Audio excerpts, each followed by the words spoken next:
මේ අපේ දරුවොත් එක්ක මාර්තු මාසයේ අපි රිවර්ස්ටන් ගියපු චාරිකාව.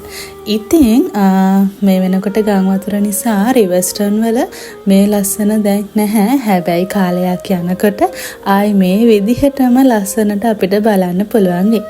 ඉතින් මේ වීඩියෝ එක මට එඩිට් කරලා දාන්න හිතුණ විශේෂම දේ තමයි ඉතින් අපේ දරුවෙක්ගේ උපන්දිනයක් තිබුණා. ඉතින් අපි රිවර්ස්ටන් කඳුමුදුනට ගිහිල්ලා කේක් එකක් අරගෙන ගිහිල්ලා ඒ සමරපු විදිහ තමයි මේ වීඩියෝ එකෙන් ඔයගොල්ලොත් එක්ක බෙදාගන්නේ.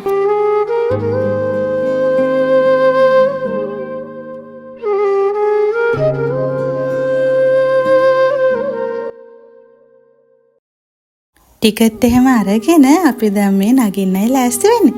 ඉතින් බලන්නකෝ කොච්චර ලස්සනද කියලා. ලස්සන අපිට විඳින්න ආයි හම්බ වෙයි. ඒ වුණාට මේ රිවර්ස්ටන්ම යන්න ඕනේ මේ ලුස්සන සුන්දරත්වය බලන්න. ඉතින් උඩටම නැග්ගා අපි අපේ ළමයි එක්ක අපේ චූටි බබාලා දෙන්නත් නැග්ගා. අපි කොහොම හරි අමාරුවෙන් ඒ දෙන්නවත් අරගෙනම අපේ අනිත් දරුවෝ ටිකත් බලාගෙන උඩටම නැග්ගා. දැන් හොඳම වැඩේ කියන්නේ අවුවයිනේ.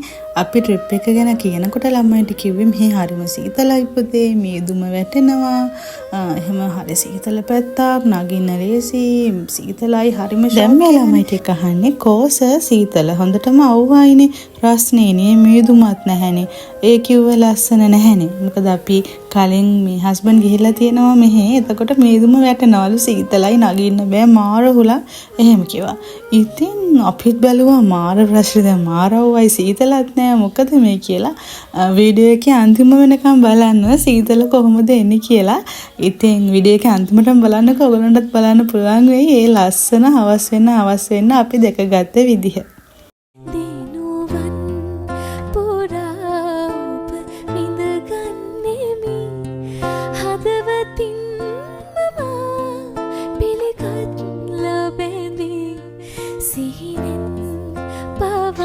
අඩෝ මේ මගේ නිකන් සර් නෑනේ මේ සර් ඒකනේ පල්ලේ හරි ගිහලා මම කරමු view point එක ගිහලා happy birthday to you happy birthday to you happy birthday dear Yura happy birthday to you. ඉතින් අපි දැන් උඩටම ආවා. මේ සෙට් එක විතරයි මාත් එක්ක උඩටම ආවේ. තව සෙට් එකක් ඉනවා. ඒ සෙට් එක සර්ත් එක්ක ආවේ. ඒගොල්ලෝ view point එකට ගිහිල්ලා. ඉතින් view point එක තව ටිකක් පල්ලෙහා තියෙන්නේ. උඩටම නැගලා ඒගොල්ලෝ view point එකට ගිහිල්ලා. ඉතින් අපි කට්ටිය කේක් කැපුවා. ලොකුවට ඉතින් නීති දාගෙන තද කරගෙන ට්‍රිප් එක එකගෙන ආවේ නැහැ. ළමයි පන්ති ඇතුලේ ඉන්නවා වගේ ඒගොල්ලන්ට ඕන නිදහස අපි දීලා තිබ්බා. ඉතින් ඒගොල්ලන්ගේ සතුටෙන් ඉන්න මේ වගේ ට්‍රිප් එකක් ආවේ. ඉතින් දන්නවද මේ කේක් එක උඩට ගේන්න මාර මේ මාසියක් වුණා දිය වෙලා තිබ්බා. ඒ වුණාට ඒගොල්ලන්ගේ සතුටට යම්මලා හදලා එවලා තිබ්බා. මිදු වගේ අම්මත් හිටිය අපිත් එක්ක ඇවිල්ලා අම්මලා කේප් දෙනකොත් ගියානේ. ඉතින් ඒගොල්ලෝ හරි සතුටු වුණා. මේ වයස හරි සුන්දරයිනේ. අපිත් ඔය වයස ගත කරානේ. තද කරලා බැනලා ගහලා ඔහොම අපිට ඒ දරුවෝ හදන්න බෑ. හරි නිදහසේ ඒගොල්ලොන්ට හැදෙන්න දෙන්න ඕනේ. අපි හැමතිස්සෙම පිටිපස්සෙන් බලාගෙන ඉන්නවා.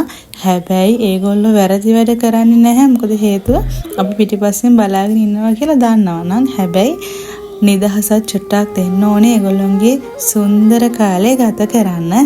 ඉතින් මේ විදිහට හරි සතුටෙන් ඒගොල්ලෝ මේ මොහොත ගත කරා. ලෑහෙන්නම්මා ඉඳ හිටේ සඳේ ඇඳිලා සෑහෙන්නම්මා නුඹගේ ඇස් පුරාරදිලා. දැන් ඔය එක ට්‍රෙන්ඩ් තියෙනවනේ පොඩි බාලා කරන තරුණ ළමයි. ඉතින් මේගොල්ලොන්ටත් මෙතනින් ලස්සනට පල්ලෙහාට දුවගෙන එන්න ඕනේ කිව්වා. මට වීඩියෝ කරන්න කිව්වා. පවුන ඉතින් පොඩි උන්ගේ ආසාවනේ මමත් ඒක ඒ විදිහටම කරලා දුන්නා.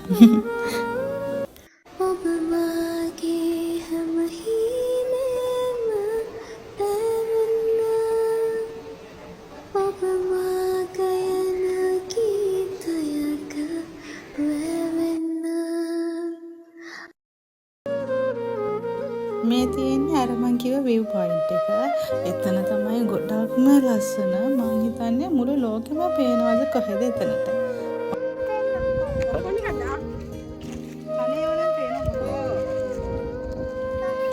මොකද කොහෙද යන්න එපයි කියන්නේ අයියලට? අරේ කියන්නේ? වැටේ ඒක තමයි අයින වැඩි නේද? ඒක තමයි. අයියලා මෙහෙට එන්න.